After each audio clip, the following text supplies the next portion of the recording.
Okay.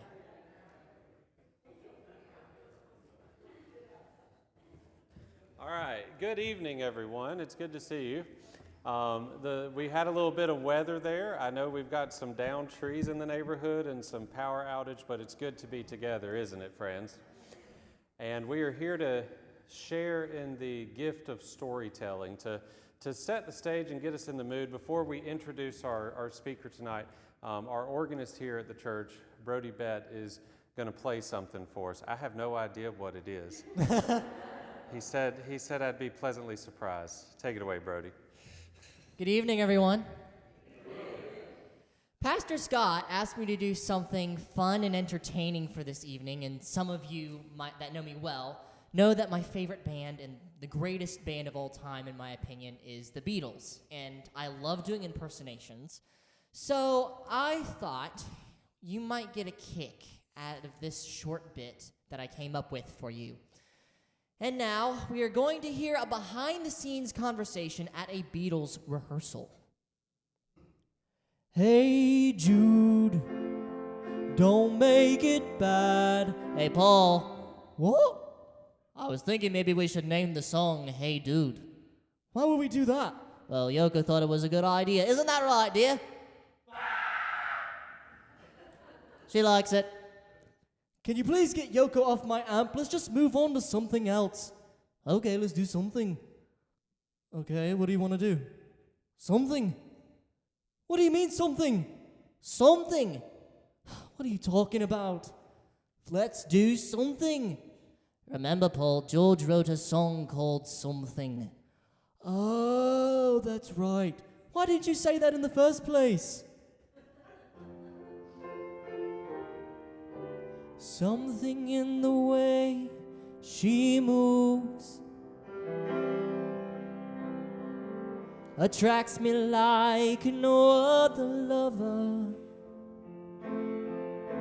Something in the way she moves me. See, John, I like this song, but I feel like it's missing a little something. Well, go on then. What do you mean? Well, I was thinking a little string-a-ling could tie it all together. What? You know, a little string-a-ling on the wibble-wobble. Paul, I have no idea what you're saying right now. Some dongo on the bongos and some fiddly-diddlies. Paul, are you okay? Oh, I don't know.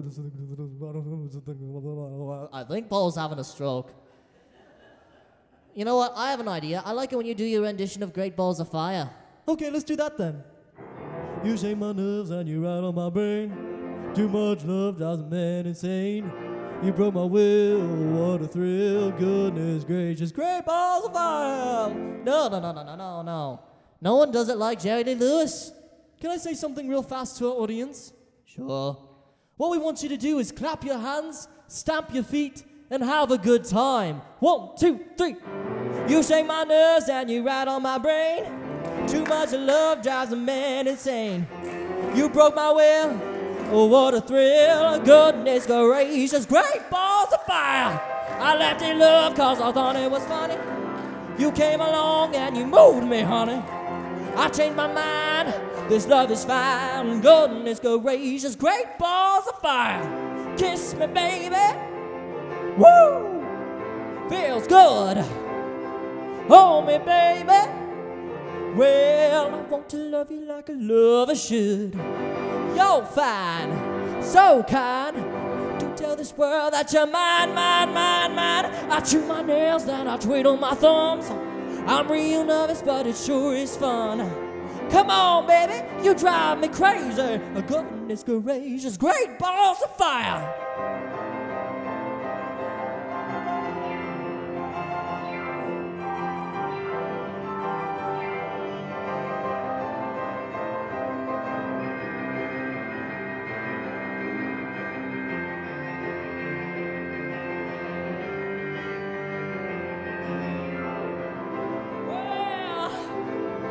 Kiss me, baby. Woo! Feels good. Hold me, baby. Well, I want to love you like a lover should. You're fine, so kind, to tell this world that you're mine. I chew my nails and I twiddle my thumbs. I'm real nervous, but it sure is fun. Come on, baby, you drive me crazy. Goodness gracious, great balls of fire. Thank you so much.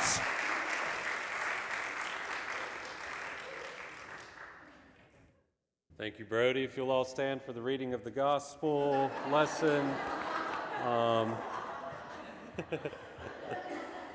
That was a lot of fun. Thank you. My name is Scott Taylor. I'm the pastor here at Irving Park. And it's my great pleasure to introduce you tonight to our speaker, to our storyteller. I want to tell you before I have a very short introduction for you. That's always a smart thing to do. Is anyone encountering storytelling tonight for the first time? The Appalachian art of storytelling, or that's what I always called it, the Appalachian art of storytelling. That's just because I was from Waynesville and Don Davis is from Waynesville, and we always thought it was just our little thing there in the mountains. But it is a very unique folk art. It can move us to tears, it can move us to chuckling and to laughter, can do that at the same time. But more than anything, I think it expresses our shared humanity and calls us to reach higher from that foundation.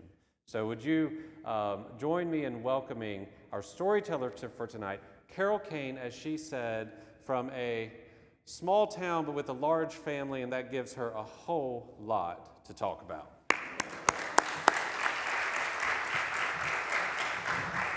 Thank you, Scott, and absolutely thank you, Brody. I have never followed Jerry Lee Lewis, but I did see him in person.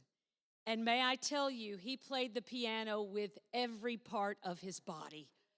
It was an amazing feat, and he would be very proud of you tickling the ivories tonight. So I actually come to you from LaGrange, Georgia, but the small town that I grew up in is called Hogansville, Georgia. It is right down Interstate 85. If you find yourself in west central Georgia, about an hour south of Atlanta, you'll see the sign saying to Hogansville. The current population is 3,250. And when I was growing up in the 1960s, it was the same thing. So there's not been a lot of growth. There have been changes. But some things are always the same. And one of the things that is the same is the welcome sign into my hometown. Welcome to Hogansville, Georgia, city of friendly people. Now, when I come to places like yours here in Greensboro, I do my best to be one of those friendly people from Hogansville. But I do have a little fun in telling you about my small town. It's just a little show of hands. Who grew up in a small town? Okay, you know what everybody says. Nothing ever happens in a small town. Well, we thought that was true in Hogansville too, until 1995. Now, I had moved away. I was living on LaGrange, but my sister and my brother still in Hogansville. So I got the word about this event. You see, one man was on his way to Waffle House for breakfast that morning. Waffle House sits right next to Interstate 85, and right next to the parking lot is a retention pond. And as he pulled into the Waffle House, he noticed something long and brown and bumpy there in the retention pond. And when he walked down to get a closer look, he discovered, much to his surprise, that Hogansville now had a new resident. An alligator. Now, this was quite baffling. It would make sense if we had some large body of water that would run through our town, but all we had was Yellow Jacket Creek, and that just was not appropriate habitat for an alligator. So he looked with mystery at how this alligator got there. He called the police. They showed up. They looked on with mystery and trying to figure out what to do next. And then, just as on cue, the entire town of Hogansville showed up around that little pond to look at the alligator. And the next few hours were spent speculating on how that alligator got there. Now, some people think that it came from the swampy area of Hogansville called the Sportsman's Club. Now, I had been to the Sportsman's Club for a family reunion, and they're right, it was kind of swampy, and who knew what lurked in the woods down there? Other people said, oh, no, no, no, no, no. Somebody that had gone on vacation in Florida bought a little alligator, and after spending about 4 or 5 hours in the car with it, decided it wasn't a good idea and dumped it there in that retention pond. Other people bought into the idea of that urban legend that maybe somebody had gotten this little alligator, then thought better of it and flushed it down the toilet, and it ended up in the sewer system, and it made its way to the retention pond outside the Waffle House.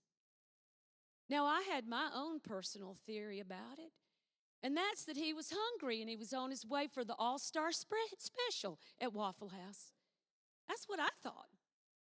Well, in the meantime, everybody's standing around going, what are we going to do about this alligator? He can't stay here. So they called the State Department of Natural Resources, who had the right equipment and the right people to come and fetch the alligator. And they did. And they took it off, we think, down to the Okefenokee Swamp in the southern parts of Georgia, appropriate habitat for an alligator. But this incident did not pass without good ideas coming afloat. You see, one enterprising businessman in Hogansville decided to make and then completely sell out of T-shirts that said, I saw the alligator in Hogansville, Georgia. It was a big event in my hometown's life until 2014. Again, it started out as a calm, easygoing day there in the little town of Hogansville, when on Johnson Street, just down from McKibben's funeral home, a lady had come to her window, drinking her cup of coffee, and looked out to notice a bear in her backyard. Now, I know I am talking to people who live in North Carolina. And whether it's the East or the West, you have bears. Maybe not in Greensboro, but there are bears in this state. But let me tell you, there had not been a bear sighting in the history of Hogansville that I know about prior to that day. And the scary part of it was a juvenile bear. And everybody's going, where did it come from and how did it get here? And of course, as soon as this lady called the Hogansville police, it's like the word got out. And the entire town came to Johnson Street to watch. In fact, for this event, no one wanted to miss a thing, and they closed the businesses on Main Street so that everybody could be there. Now, once again, we did not have the personnel or the equipment to handle a bear and putting it back in its natural habitat. So the Department of Natural Resources was called, but it took a while for them to get there. In the meantime, the crowd got larger and larger and larger, and people were showing up, but they were having to keep an appropriate distance. The bear, spooked by all these folks staring at him, did the best thing he could. He climbed up in a pine tree in this lady's backyard, and he stayed up there, which caused problem for the DNR, because when they arrived, they said, we cannot shoot our tranquilizer gun until his paws are on the ground. That meant there was a whole lot of waiting in Hogansville. And the folks waited long enough that word got all the way to Atlanta, to Fox 5 News, who was apparently having a very slow news day, because they actually sent a reporter and a crew 60 minutes down the road to Hogansville to film the story of the bear that stopped the whole town's life. Now, this reporter had a smirk on his face through the entire report. And he was walking around to people, and he went up to this one lady. He said, I guess this is about the most exciting thing that's ever happened in Hogansville. She said, no, it's not. The alligator in 1995 surpassed it. He walked up to another lady. He said, this is bound to be exciting. And she said, oh, yes, but nobody's made T-shirts yet. There was, however, somebody in the crowd wearing a shirt that said, I saw the alligator. He walked over to a man who happened to be a Baptist preacher. And that Baptist preacher gave a big old smile. He said, I'm just looking at this crowd, wondering how I can gather them and deliver a sermon before they disperse, or at least get them into church on Sunday. Well, the waiting game took place, and it went on and it went on. It went on till that bear decided to come down from the tree. And as soon as he did, they fired a quick little tranquilizer dart, and the bear went down, and the crowd surged in to look at him. And the bear came up, and the crowd went back. And all of that is on Fox 5 News. And if you don't believe me, after tonight's program, you can Google that. YouTube, Black Bear in Hogansville, and you will find that story. Now, I had to laugh at my hometown. This is just too much that, it takes this wildlife to make us go wild in our town. And then I started thinking about it, and I went, wait a minute. I have had my own encounter with wildlife, every bit as important as these two. And I had completely forgotten about this incident. I was 10 years old, and there I was on a Saturday morning, popping out of my bed to run to the TV, to turn it on, and to turn the channel to my favorite cartoons. Now, Brody, may I just say to you, because you're the lone young person in here, that we had to use the TV. There were no remotes. So I would have to go put the channel on what I wanted it on, and I plopped myself down on that green leatherette sofa. My mama was behind me with one foot in the bathroom and one foot in the hall, which meant she was sorting the laundry, getting ready to go to Gray's laundromat. And she was making her white permanent press load and dark permanent press load and the blue jean load and the towel load. And my little brother was still asleep in his room, which was good news for me because that meant I was in charge of the TV. And I tuned into Looney Tunes and to see what Daffy Duck and Bugs Bunny were up to. When all of a sudden my little brother yells out from my room, or his room, Mama, Mama, there's an elephant in our backyard. Now, can I remind y'all I'm from Hogansville, Georgia, and elephants are not part of our natural world.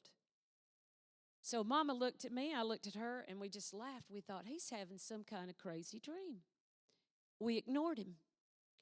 It wasn't long before he called out again, Mama, Mama, there's an elephant in our backyard, and he's eating pears off the pear tree.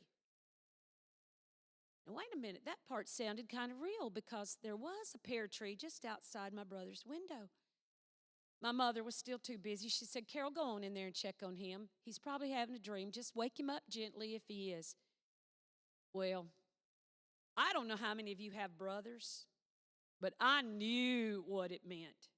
That I was going to open the door, and my little brother would be standing right there in the door so that the minute I opened the door, he would dart past me to go change the TV channel. I opened the door, but Jeb wasn't standing there. I said, well, okay. I looked over in the bed. I thought maybe he really is having a dream. He wasn't in his bed. And the third place I looked was in the window, and he was standing at the window looking out toward that pear tree. And I went, oh, man, he's going to make me walk over there so he can go, nah, you're so dumb. Did you really think we'd have an elephant in Hogansville? So I walked over to the window, and I stood by him, and I said, okay, where's the elephant? He pointed. He said, right there. My eyes watched his finger. I looked out into the yard.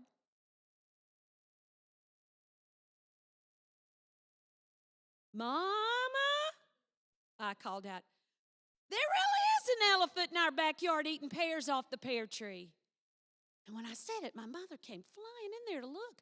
And the three of us stood in amazement at this huge elephant from seemingly nowhere standing in our backyard in the country. We don't have any neighbors. We don't really have traffic on our road, but we have an elephant in our backyard. And we stood there and looked at it. I said, what are we going to do, Mama?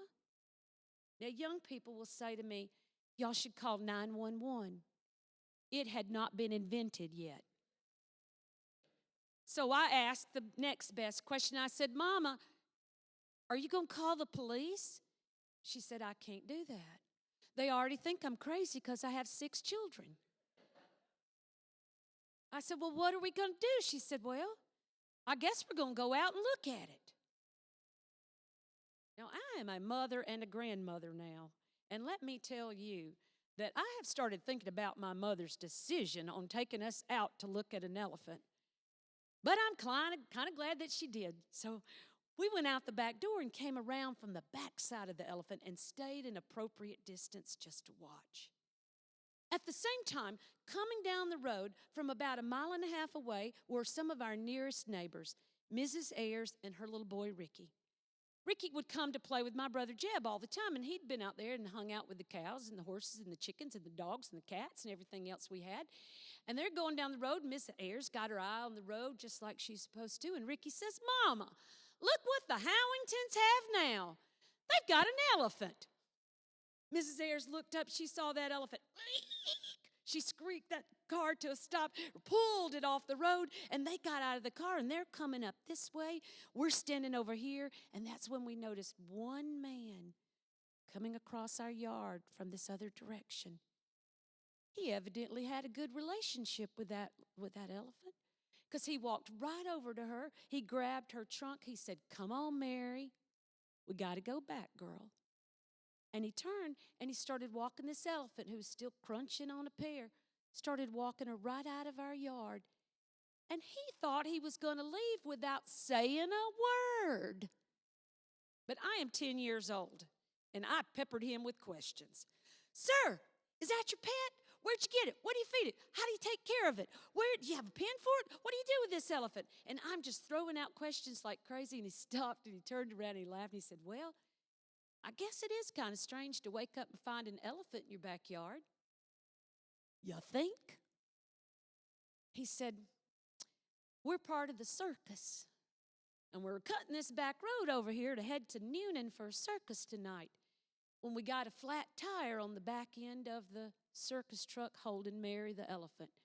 He said, now you probably don't know much about changing tires. I did. I grew up at a service station. He said, but let me tell you something. You cannot change the tire on a truck that's holding an elephant. He said, we had to back her off, and she just went looking for breakfast, which she found in your yard. He said, we got to hit the road now. Y'all come out and see us in the circus tonight. Well, we didn't get to do that. For that 5 minutes, I was quite certain I had made the Hogansville history book as the only kid to have an elephant in her backyard for 5 minutes. Now, once I realized and remembered that little story, I started thinking, you know what? I should petition the Hogansville City Council to change Hogansville's nickname. They ought to put on the sign, welcome to Hogansville, Georgia, the home of friendly people and unsuspecting, surprising wild animals. Wildlife. Unsuspecting and surprising wildlife. Well, I never did get to the city council meeting, but I didn't have to do it. Because a couple of years ago, guess what happened in my hometown? 2 lovely folks moved to Hogansville that loved God's creatures and had been doing work in animal conservancy. And they decided to form a little zoo in my hometown. And the place is called Untamed Zoo.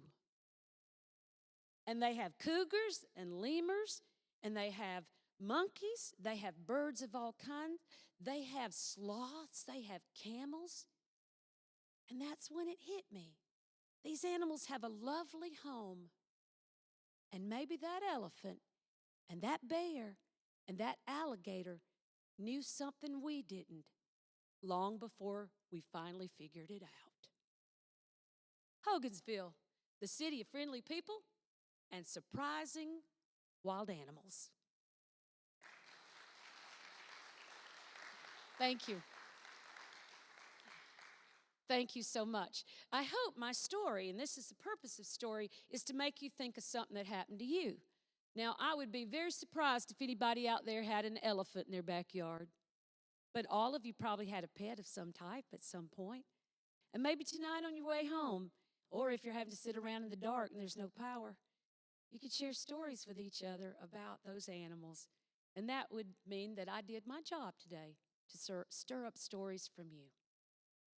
So I'm going to tell you one more little story before Scott comes up and does a couple of songs for you while I make a costume change, because I think you saw the poster and you know who's coming.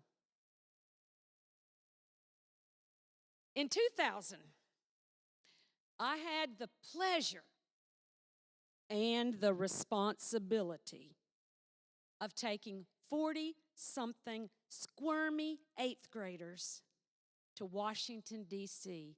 for a field trip.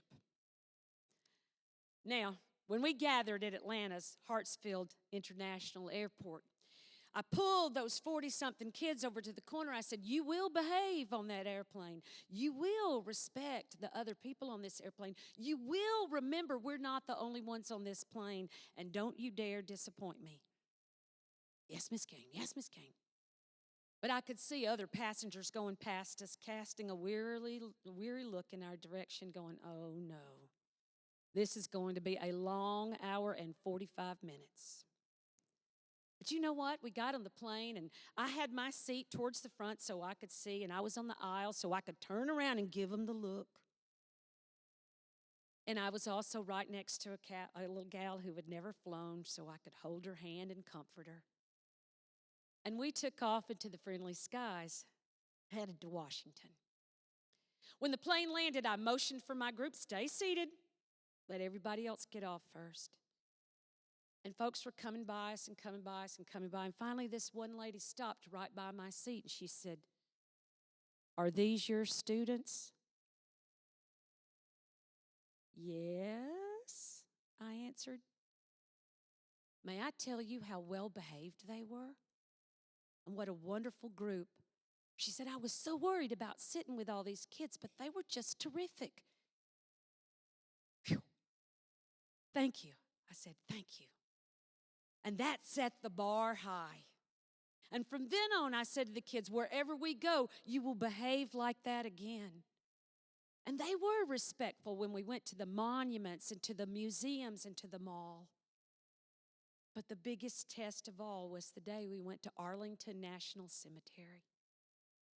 Our tour guide had worked it out that our students, our school, would be the featured group where 2 students could actually take out the wreath to the tomb of the unknown soldier.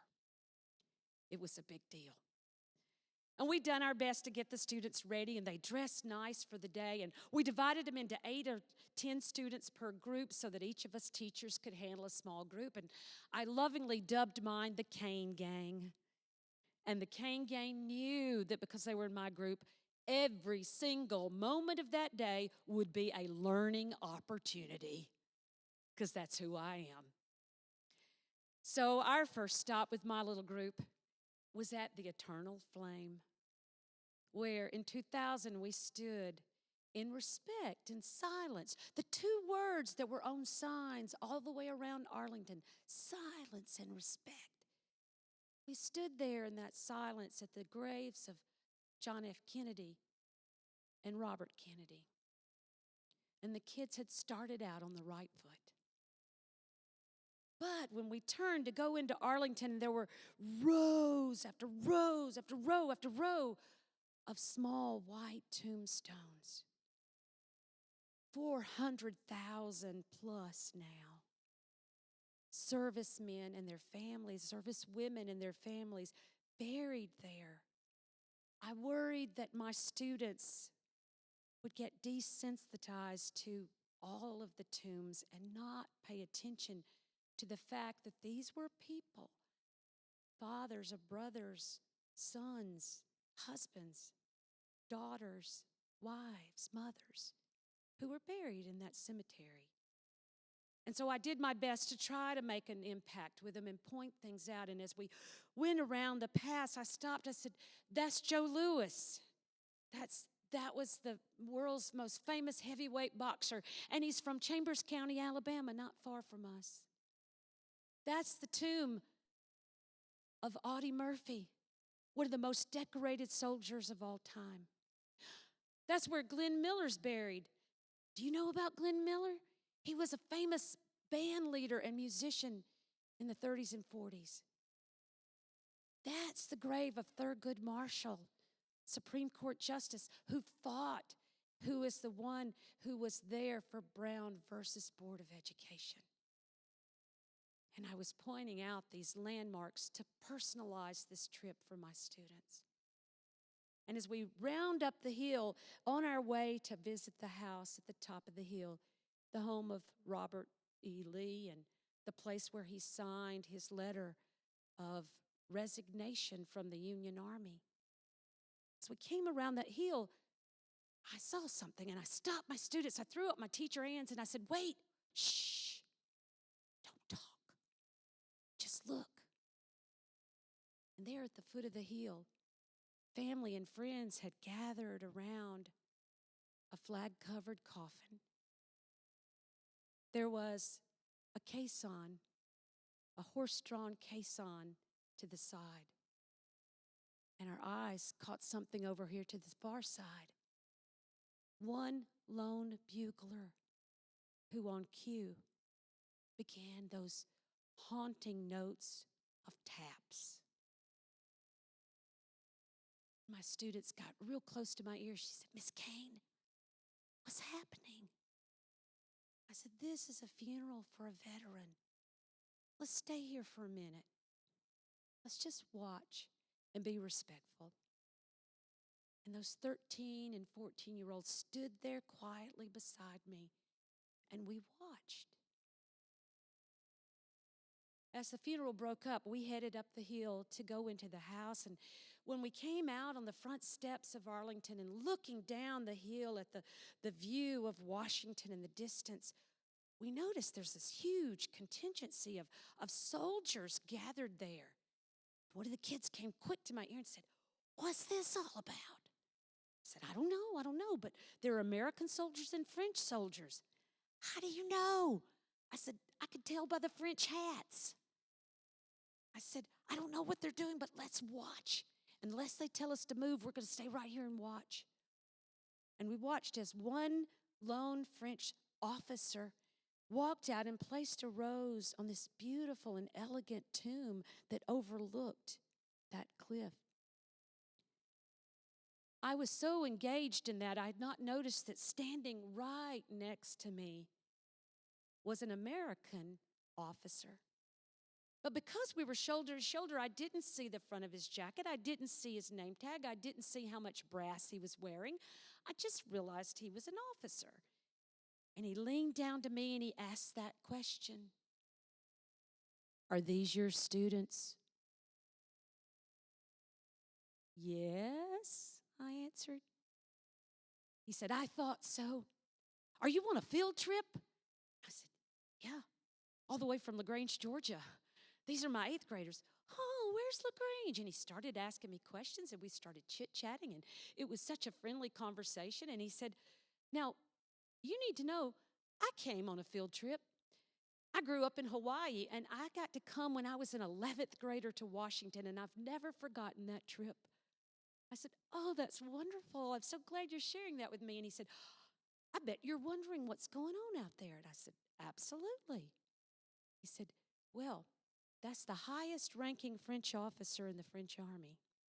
And he's out there placing a rose on the grave of Pierre L'Enfant, the French American who designed the layout of Washington and its streets." I went, wow. And being the good Southern girl that I am, my hands started doing the talking. And I reached out and I grabbed his arm and I said, "Thank you for telling me that. This is wonderful. My students are going to love finding out what you just told me." And the minute I touched this man, I realized there was a circle of soldiers around us who had now bristled to attention at my touch. Well, this man didn't seem to mind, and I didn't seem to care in the moment, and we just kept chatting, and I'm touching his arm, and we're having a good old Southern conversation, and he's telling me what all we should do in Washington, and I'm telling him what we've already done, and eventually he says, I got to get going now, and he turned around and he said, look, I hope this is a trip your students will never forget. I said, me too, and I waved to him, and he turned, and one of those soldiers stopped, came back to me and leaned down and very respectfully said, ma'am, do you know to whom you were speaking? I said, nope, but I want to know. That was General Eric Shinseki, Chief of Staff of the United States Army. Oh, General Eric Shinseki, first 4-star general of Asian descent to be named a 4-star general in the U.S. military. Eric Shinseki, who was the first Japanese American to hold the highest office in the Army. I had touched him, and I was amazed that I had not been arrested. Now, wouldn't that be a trip my students would remember? I would never forget his face again, because when we returned home from that field trip, one of my colleagues had pasted pictures of him all over the door of my classroom. The last part of our trip at Arlington was the hardest part. It was going down to the tomb of the unknown soldier. I had hoped that my students would again be silent and respectful. And to my great pleasure and honor, they were. We all sat there in that little amphitheater, totally amazed at the military precision with which those soldiers were changing the guard. And we watched with pride as our 2 students took out that beautiful wreath and placed it next to the monument that simply said, "Here rest in honored glory an American soldier known only to God."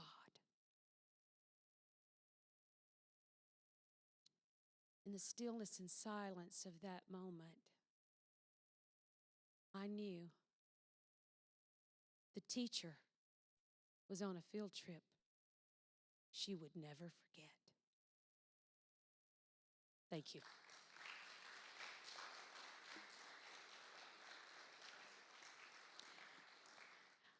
I hadn't planned on telling that story, but my friends requested it, and I think that it will show you just a little bit of the heart and passion that I think will come out when you meet Rosie the Riveter in just a few minutes. So Scott's going to come up and give you a little music while I go make a costume change. I'll be back. Don't go away.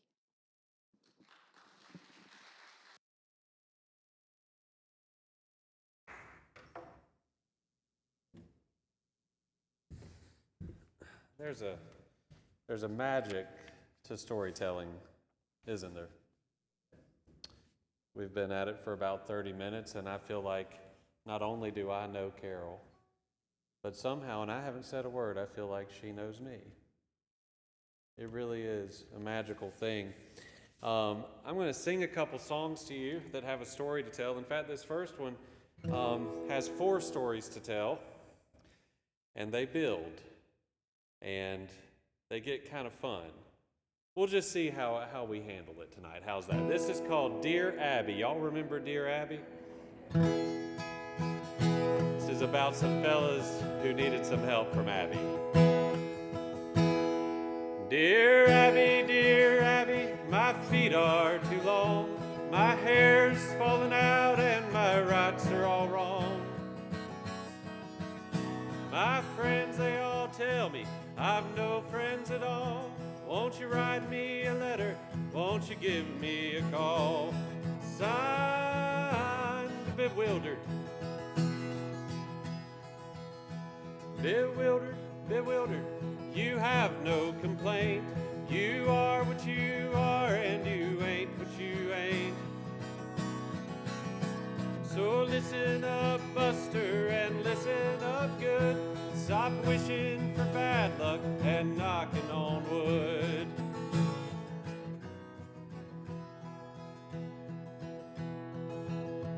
Dear Abby, my fountain pen leaks. My wife hollers at me and my kids are all freaks. Every side I get up on is the wrong side of bed.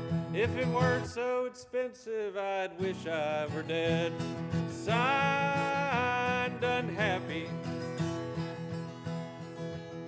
Unhappy, unhappy, you have no complaint. You are what you are, and you ain't what you ain't. Oh, listen up, Buster, and listen up good. Stop wishing for bad luck and knocking on wood. This next verse is my daughter's favorite. She is 10 years old. I think you'll see why this might be her favorite.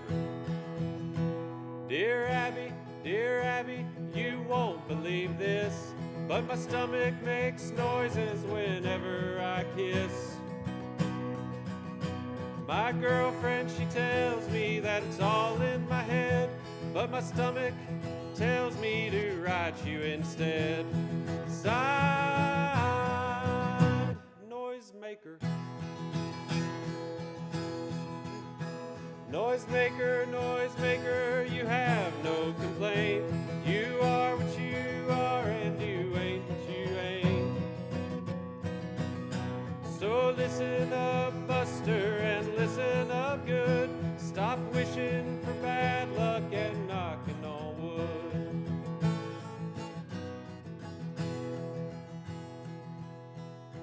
There's one more person in this song you have to meet.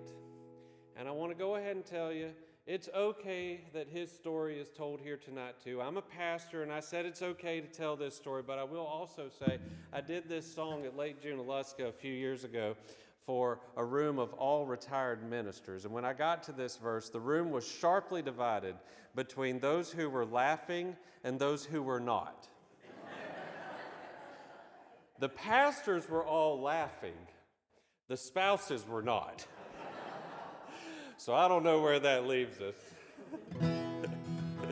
Dear Abby, well, I never thought that me and my girlfriend would ever get caught. We were sitting in the back seat just shooting the breeze, with her hair up in curlers and her pants to her knees. Signed, just married. Just married, you have no complaint. You are what you are, and you ain't what you ain't. So listen up, Buster, and listen up good. Stop wishing for bad luck and knocking on wood. Signed, Dear Abby.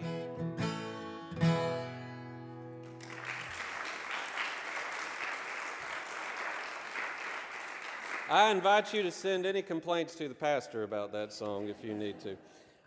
This other song was one that I just haven't been able to get out of my head all week. See, I was down at Lake Junaluska this week for our annual conference. I think you live down at Lake Junaluska, and you might have had to get away for all the traffic. But it was a very meaningful time, and a friend of mine who pastors in Winston-Salem, David Beebe, sang this song at a service of remembrance, and it tells a kind of story too. I don't think this song was written for church. It's written by a man named John McCutcheon. You might know some of his music. I think he wrote it hoping that people in the church might hear it, though. And in the tradition of John McCutcheon, there's a refrain that he wants everyone to sing with him on. And I think you'll pick up on it as it comes along.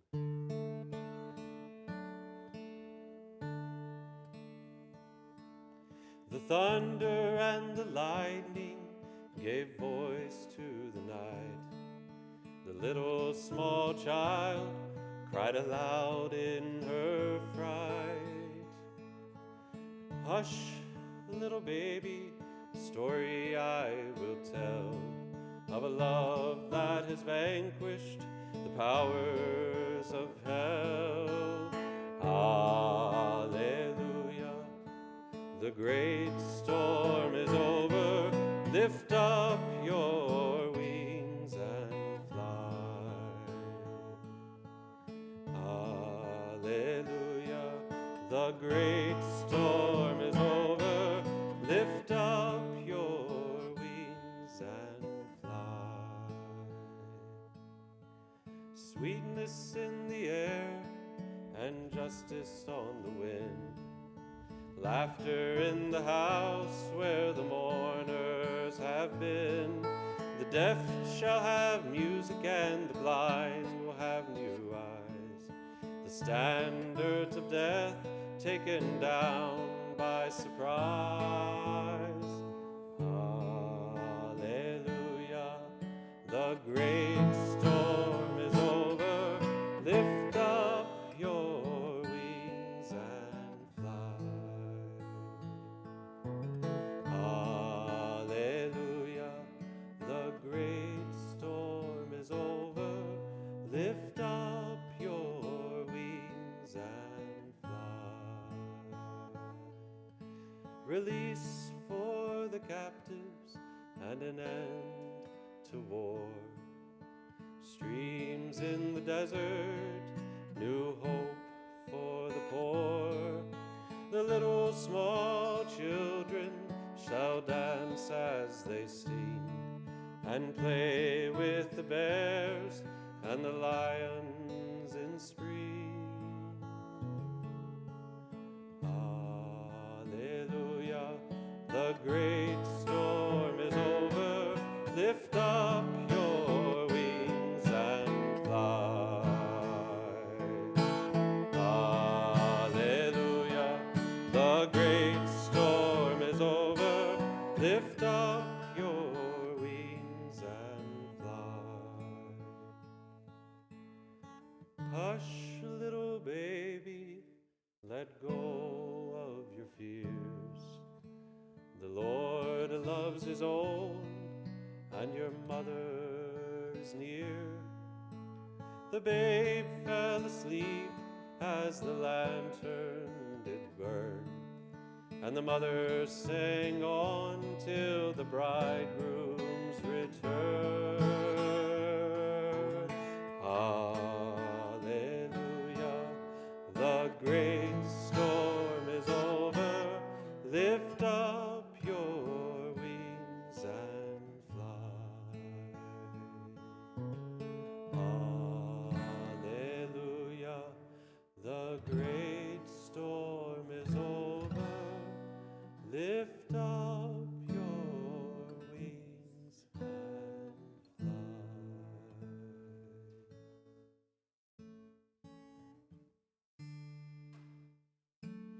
Thank you for singing that with me. Will you welcome back to the stage Rosie the Riveter with me now? While other girls attend their favorite cocktail bar, sipping dry martinis, munching caviar, there's a girl who's really putting them to shame. Rosie is her name. All the day long, whether rain or shine, she's a part of the assembly line. She's making history, working for victory. Rosie, the Riveter, keeps a sharp lookout for sabotage, sitting up there on the fuselage. That little frail can do more than a male can do. Rosie, the Riveter. Rosie's got a boyfriend, Charlie. Charlie, he's a Marine. Rosie is protecting Charlie working overtime on the riveting machine. When they gave her a production E, she was as proud as a girl could be. There's something true about red, white, and blue about Rosie.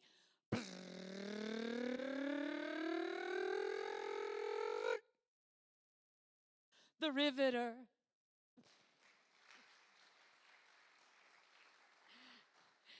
Thank you so much, and thank you, Scott, for that beautiful singing. That was very inspiring. So to be in the center of such wonderful musicians makes my night a lot easier. So you're seeing me set up a couple of posters. And what I want to tell you is a lot of people recognize these posters. This one in particular has been out for a while, and people see it on everything. And I should know because I have everything they see it on. I've got magnets and hats and shirts, cheese boards, mugs, shot glasses. I've never used them, I just have them. Playing cards, Band-Aids, soap, bobblehead dolls, action figure dolls. You name it, I got it. With this symbol on it. But the truth is, you have to push really hard to make sure that the folks that have these items know who this stands for. Rosie the Riveter is the nickname given to the millions of women who went to work during World War II. When our men were called into service, there was a huge gap in industry and in government. And both of those two groups needed workers. And who was that call given to? The women, many of whom had never worked outside the home for a wage. Some who were choosing to leave their jobs as cooks or maids to go build ships. Why, I even heard of a teacher who left her job making 50 cents an hour to go build ships for $1.75 an hour. So women were recruited. It didn't always happen easily. Sometimes it was a song like the one you heard on the radio, or that I sang earlier, that would have been on the radio in late 42, early 1943. It might have been a poster. It might have been a movie reel. It might have just been that simple of an encouragement of saying, we want to get your men home faster. We need you to help do the work. And so this image, we now lovingly call Rosie the Riveter. But the truth is, when this was done, way back in 1942, it was a poster for the Westinghouse Corporation. The artist was J. Howard Miller, and he did this poster that would hang only for 2 weeks in Westinghouse as a way to incentivize the employees, women and men, to be on time and to be on the job every day. Now, J. Howard Miller knew what he was doing because for this Rosie, he made sure he gave her FQ, feminine quotient. She's got lipstick, she's got mascara, she has manicured nails, but she's doing a man's job. And that was the idea. You can do it. You can do this work. So women did it. All of a sudden, they found themselves being crane operators and driving buses and trucks and locomotives. They found themselves making ammunition, bomb sites, and jeeps. Lumberjacks became lumberjills. Cowboys became cowgirls. Now, as this started picking up steam and the song introduced a fun title for these women, Rosie the Riveter, it rolled off the tongue and it was fun, almost as fun as Wendy the Welder.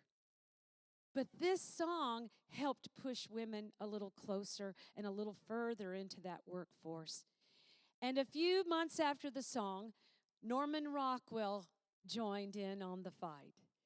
This is the cover of the Saturday Evening Post for May 1943. Mr. Rockwell hired a cute little 19-year-old telephone operator named Mary Doyle to come and pose for 2 days. He had her try different costumes and uniforms on, and then he even tried different positions, and he ended up creating his Rosie with her foot sitting on Mein Kampf, Hitler's book. A big American flag waving in the background. She's got her lunchbox in her lap, and she's happily eating her sandwich. And boy, is she holding a large riveting gun. The riveters I've met said that had to have been a specialty gun for probably shipbuilding. He's got the Rosie with her goggles pushed back and an isinglass mask cocked back on her head. And she has FQ. You might not can see it, but sticking out of her pocket, her feminine quotient, a compact and a lacy handkerchief. But when this made the cover of the Saturday Evening Post, young Mary came to Mr. Rockwell and said, "I don't have arms like that. My friends are teasing me about these muscles you've given me." He said, "I know, but I had good inspiration for those muscles." Michelangelo's portrait of Isaiah on the Sistine Chapel. See the resemblance? And all of a sudden, it was okay. But real riveters also fussed a little about the painting, telling Mr. Rockwell they would not wear goggles and a mask.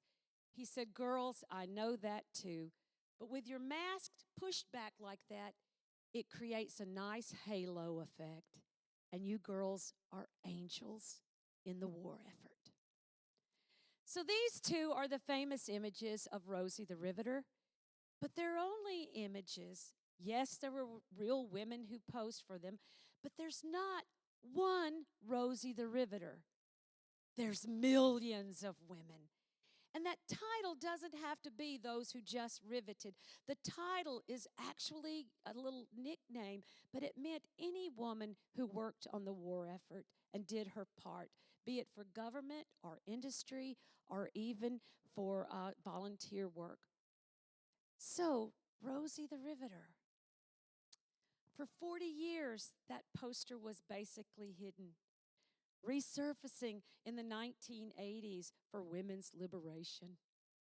And from that, the history and the stories came back to surface. Now, you might have picked up from my previous story, I'm a teacher. For 30 years, I taught public schools, and I loved my job. I found myself in the fall of 1993 sitting behind my desk. The school bell had sounded.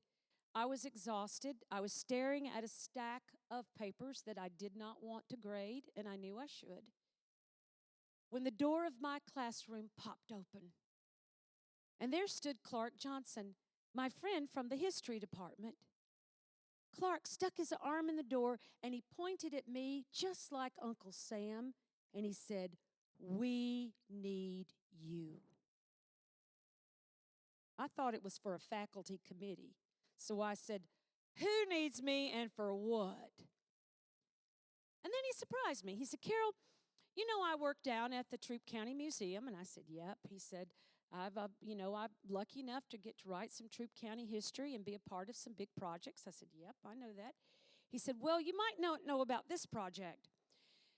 He said, "We're already planning for a year-long series of programs. They're going to start in the spring of 1994, and they're going to run to the spring of 95, where we will be celebrating the 50th anniversary of the end of World War II. And we're planning all these programs, and we thought about you, and I've come to ask you to do a program." And I looked at him and went, "On what?" Now, at that point, my knowledge of World War II history goes back to what I'd learned in high school and a little bit in college, and any history I gleaned from all of the World War II movies my daddy made me watch. Ask me about the bridge on the River Kwai, or Battle of Midway, or Tora, Tora, Tora, and I could tell you about those movies. But I wasn't sure I knew enough World War II history to be a part of a program. So I said, "Clark, what kind of program are you thinking I could do?" He said, "Carol, you're a storyteller." "Yeah." "You're an actress." Yeah. And you've got brown hair. Yeah. He said, we want you to play Rosie the Riveter. And I said, who? Okay. Remember that timeline I just gave you? In 1993, you did not see this image everywhere. And it had been a while since I had learned any history, and I wasn't sure I knew the story, and I was close to saying, no, I don't think I could.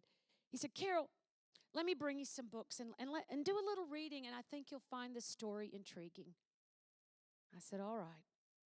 So, true to his word, the next day he came from our school library with a huge stack of books. He'd put sticky notes in there with spots saying, read this, read this.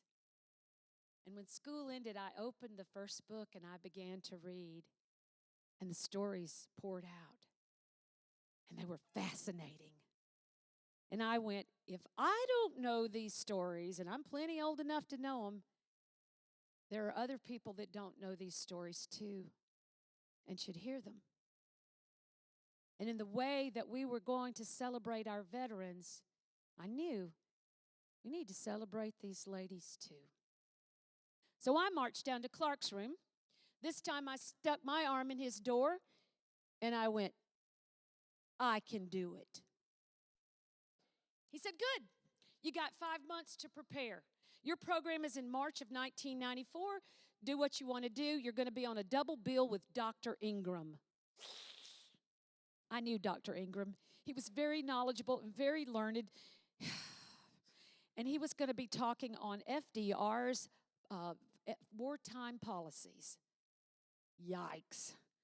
I knew I would have to be the comic relief and the entertainment. So I did what was typical in my world. I procrastinated for 4.5 months until, with a deadline pushing me down, I went, you have got to get this program together. I learned the song you heard. I found 7 stories that they were real stories, real women, and they seemed to capture the whole aspect of the Rosie experience. And I thought, okay, I got these characters. I scrounged around the house, and I found props that I could use. I found in our drama closet at school a blue woman's jumpsuit that had shoulder pads in it. I found an old scarf. I was prepared. I showed up the day of the program at the archives, happy that I was doing my part. And when I came in, a lady walked up to me, a little elderly lady, and she stared me down from head to toe and said, why are you here dressed like that? I said, well, today I'm going to be portraying Rosie the Riveter. Everybody wants to talk about her. You ought to be telling the story of the wax and the waves and the ferry pilots, the women who were in the service. I said, yes, ma'am, yeah, I know about them, but that's not what Clark Johnson asked me to talk about. I could only talk about the women on the home front. Well, I guess that'll do. She went to the back of the room and sat in the corner, and I'm telling you, I all of a sudden understood what enemy fire felt like. When it was my turn, I got up and I did the program. I started with the song. I started telling the stories of these women, and everybody laughed, and they seemed to be enjoying it. And I went, yay, this feels good. I think it's working. So when the program was totally over, I went straight to my friend Clark, and I said, Clark, did I do what you wanted me to do? He said, yes, everybody loved it. Couldn't you tell? And I said, not everybody. Not that lady over there in the corner. He said, I know. That's my mother. But what you need to know about my mother is she was a wave. She'd been in the Navy.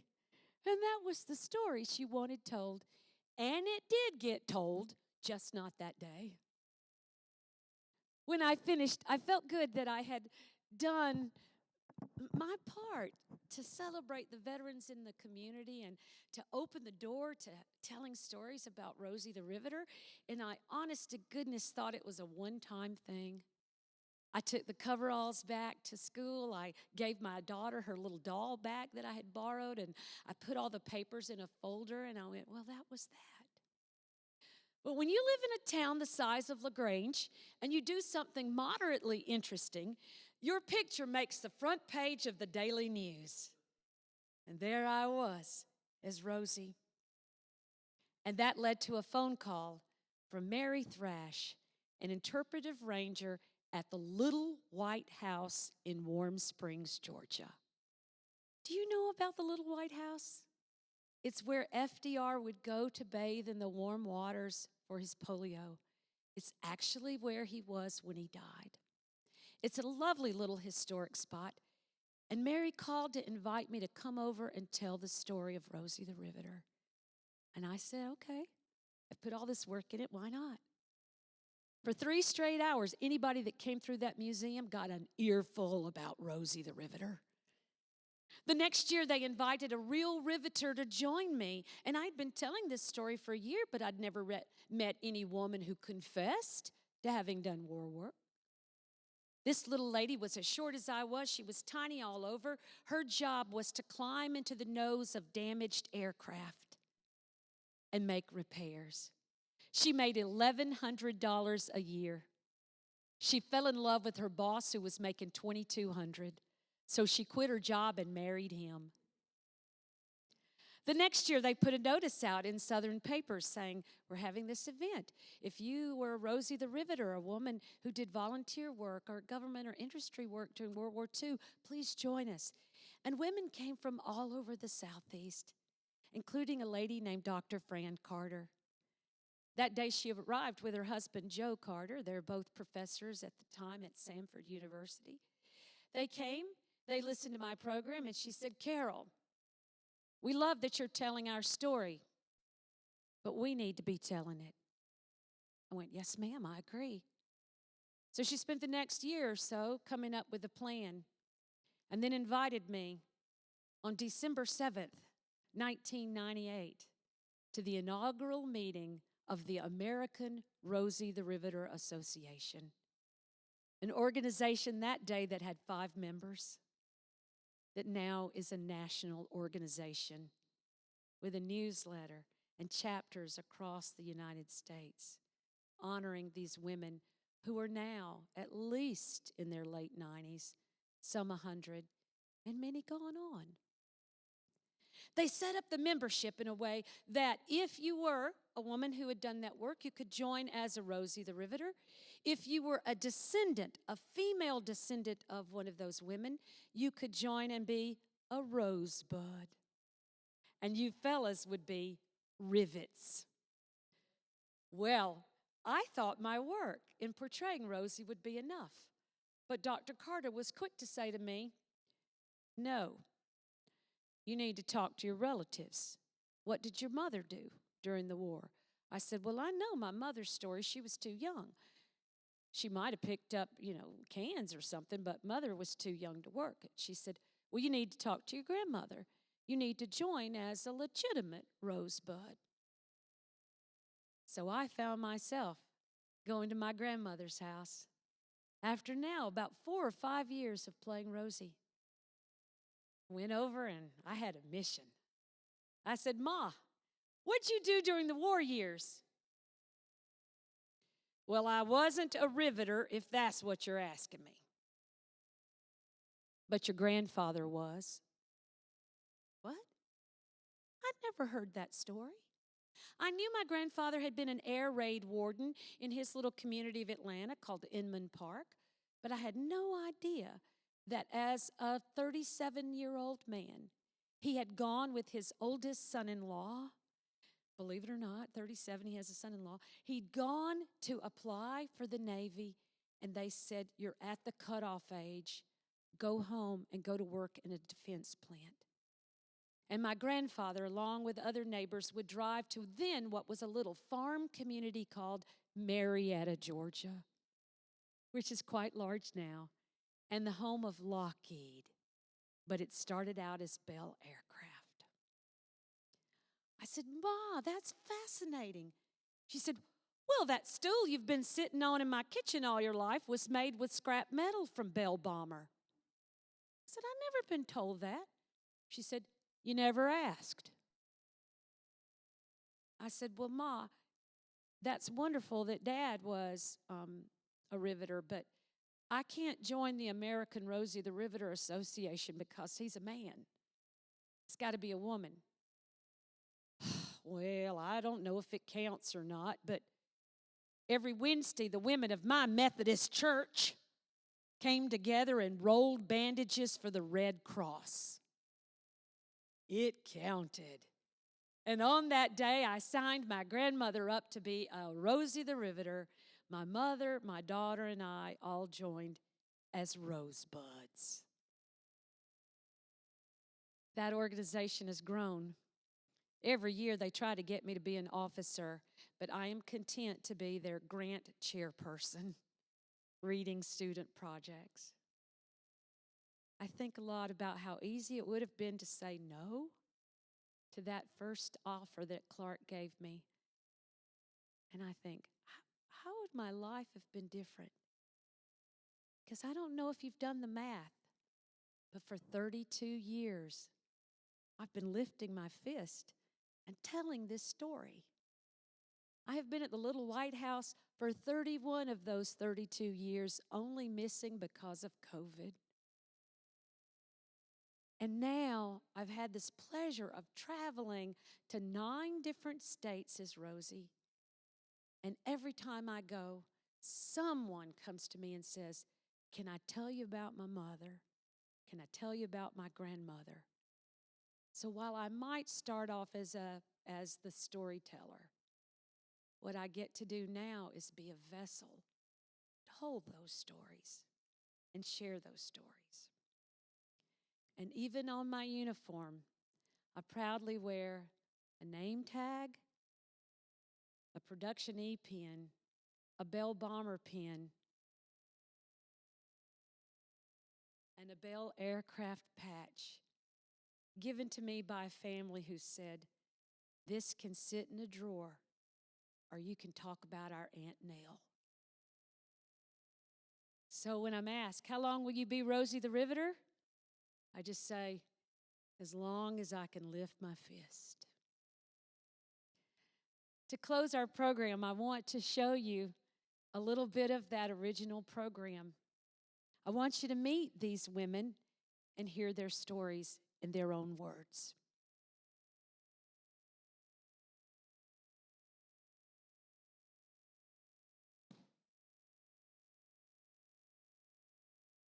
Winona Espinoza, riveter and bus driver. In June of 1942, I left my home in Grand Junction, Colorado. I moved out to San Diego with my brother-in-law and my sister. I was just 19 and I had never left Colorado before. But my boyfriend was stationed in Washington State. And I thought if I moved to San Diego, I might have a chance to see him better. Because in my mind, San Diego sounded closer to Washington than Colorado did. I moved out with my brother-in-law and my sister, and I immediately took a job at Roar Aircraft. And most of us girls didn't know anything about the jobs we got, so we had to be trained. I went through a 6-week training course where I learned how to do precision drilling, how to use an electric drill, and how to rivet. It was challenging, but I loved the work, and I loved getting into the jobs. Eventually, I was given a job riveting the boom doors on P-38s. They were long, huge doors on this plane that had 3 or 4 thicknesses of skin, and every rivet had to be countersunk, and it all had to pass inspection. So you had to be good. I loved the work, but I hated the dress. First of all, they'd make us girls wear hair nets. We couldn't stand them, and we'd try to leave our bangs sticking out, and the female guards would come along and make us stuff them back in. Then we wore slacks. You call them pants nowadays, but we called them slacks back then, and we never wore them before the war. And finally, we had to wear these ugly headscarves. Well, I worked at Roar for about a year and then got married. So I quit my job. But I took a second job with the San Diego Transit Department, driving buses. I'd had my license for a couple of weeks. I felt like I could do it. I'd seen a sign, Uncle Sam pointing at me saying, "I need you." So I went in that depot and I applied for a job, and they gave me a job driving buses. I had never driven anything that big before. But you know what? I loved it. I loved the work. In fact, I was driving a bus the day the war ended. I let everybody ride free that day. I'm Winona Espinoza, riveter and bus driver.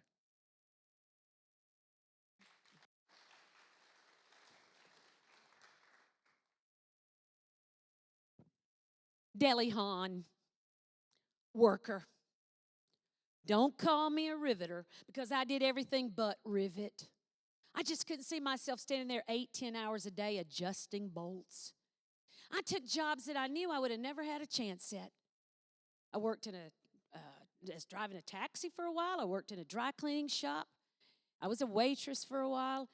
And then I got a job with Standard Oil Company, pumping gas and lubing cars. Now, of course, they had to put us girls through training class. We did about 6 weeks. But the first day on the job, a man drove into the station and he smiled up at me and said, "Honey, I need you to check my oil." I said, "Sure thing." I went all over the gas station hunting for the dipstick, only to discover it was in the car the whole time. But you know what? The biggest trouble I had was with other women. That's right, other women. They would drive into the station, they'd smile up at me and say, "Well, isn't Joe here?" And I'd say, "Am I not as good as Joe?" And they'd smile back up at me and say, "No, you're not." Well, I told Joe all about it. He said, "Now you're just going to have to let that go, honey, because I could walk out there, drop a monkey wrench on the hood of that woman's car, and she'd keep smiling." He said, "It's going to take some time." And you know, it did. I'm Deli Han, worker.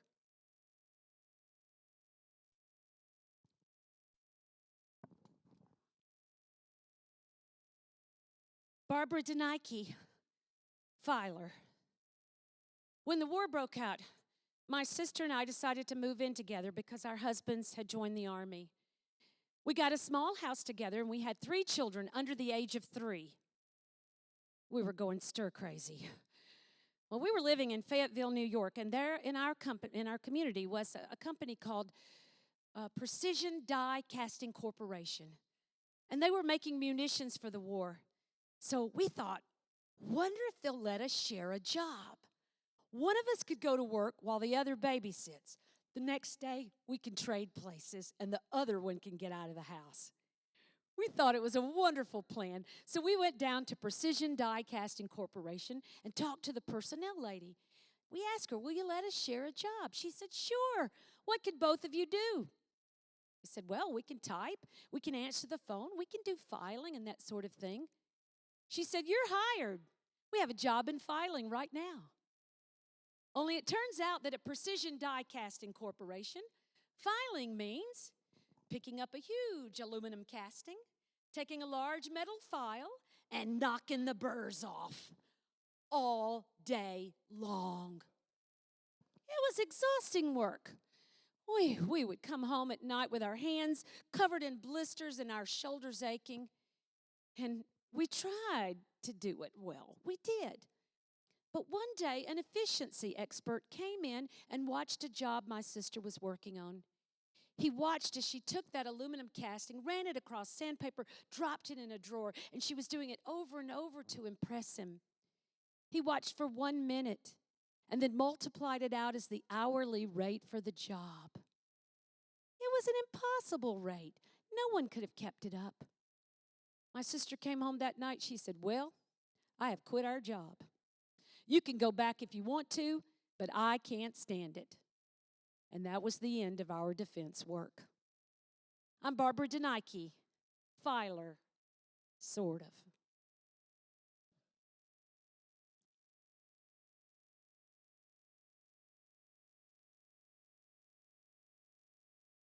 Frankie Cooper, crane operator. During the war years, morale inside our plant was quite high.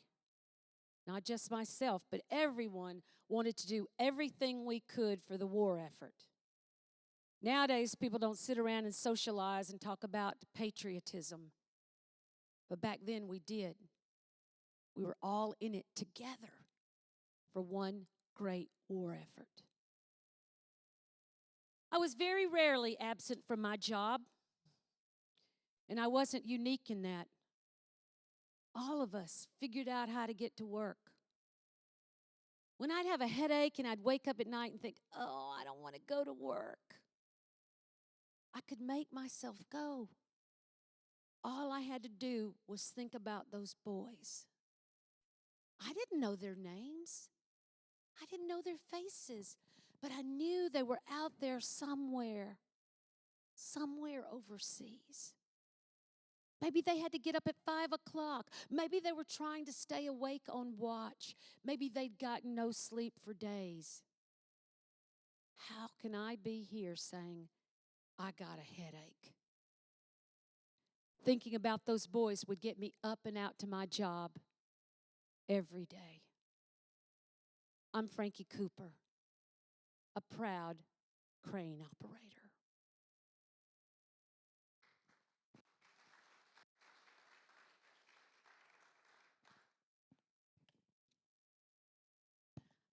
I'll close with one more fun, Rosie, and then wrap it up. You've been so kind. I know it's a nasty night, and you were so brave to come out. Thank you for doing that. And the teacher in me hopes it's been a good learning experience. And maybe a good, thank you, a good field trip, right? Pardon me.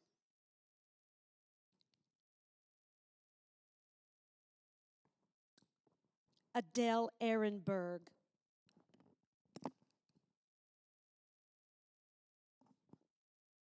Machinist. When the war broke out, I was running the cosmetics department of a very large department store. And my job was to do inventory, hiring, firing, and all of that sort of stuff. I was working in Los Angeles, and the papers were, of course, filled with ads looking for women workers. And it sort of felt kind of asinine to be selling lipstick when the country was at war. I said, come on, Adele, you can do more for the war effort than sell lipstick. So I took a job at a company called ADEL, and they put me to work in the machine shop. Now, the foreman pulled me over to the side. He said, Adele, this is going to be a challenge because you're going to be the only woman in a room filled with men. Well, that didn't sound so bad to me. But when he walked me into the room, the machine room, I came in my coveralls, and it was a room with high ceilings and fluorescent lights and machinery whirring. And we stepped into that room, and the men stopped and turned and looked at me. Every machine stopped. Every man stared, and not a single one of them would speak to me. The discrimination was indescribable. Simply put, they wanted to kill me. They didn't want me there. But I was determined that I was going to show them that I could do anything any one of them could do. And that's what happened. I got the job reworking the pieces that the man on the shift before me had ruined. Then they challenged me with the automatic screw machine, which had a huge gear that had to be pulled into place. I think they thought I wouldn't be able to do it. But I did it. In fact, I worked up the most incredible set of biceps. I'm Adele Ehrenberg, machinist.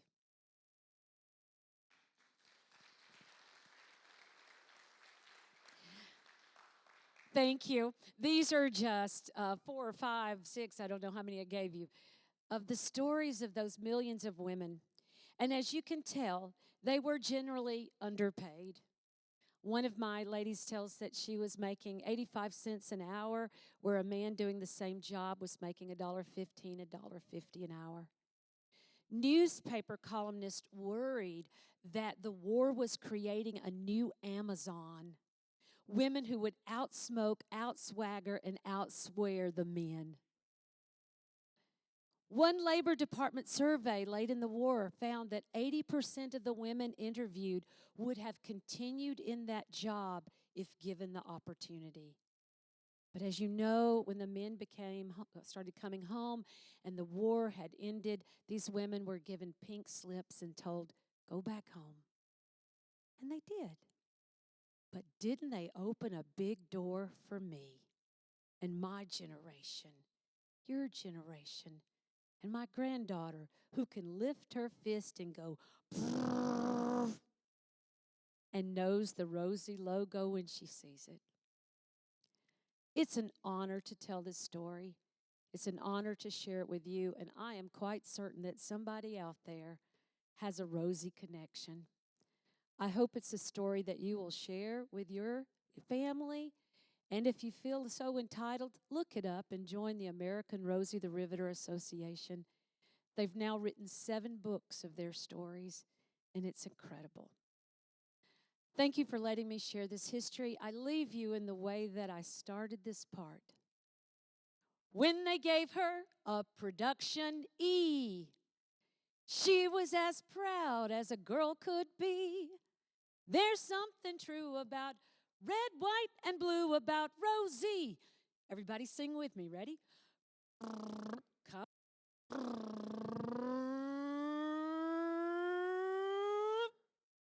The Riveter. Thank you all.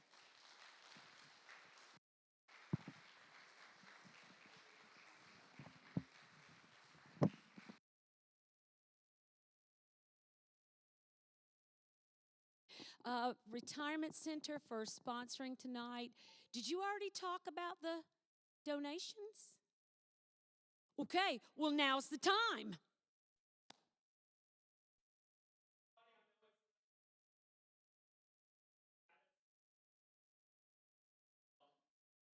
Are a senior living community right around the corner. May I borrow your mic? Yes, but I want to make sure I left it on. Yes. Okay, can y'all hear me? There we go. So really quick, unfortunately, I don't think Annette with the nonprofit we're going to talk about could make it because of the weather, so I'm going to do my best. But before I do, I left you Hershey's Kisses in the lobby. Thank y'all for coming out.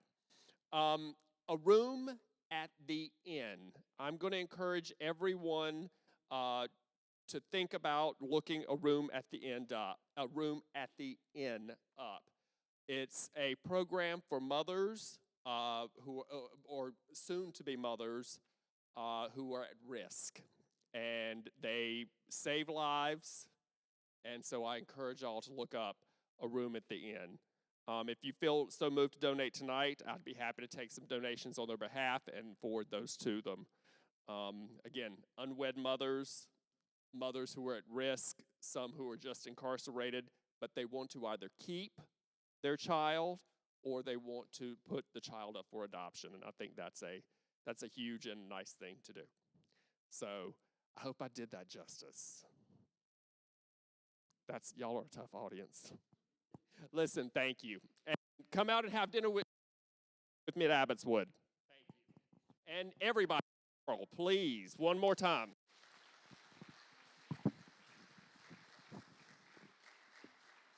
Carol, I don't know how to turn that off.